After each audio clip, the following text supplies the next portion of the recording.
ground beneath him tremble violently. How long does he have to go through this? He could vaguely hear Gaia's outcry run. Nightmare shouts sounded in his mind. With great difficulty he looked up. His vision was not as clear as it used to be a few moments ago. The X-ray vision, the arch-energy, and the strength he possessed were nowhere to be found.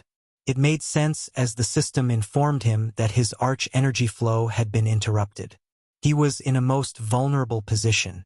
If anyone chose to attack him, he would be defenseless.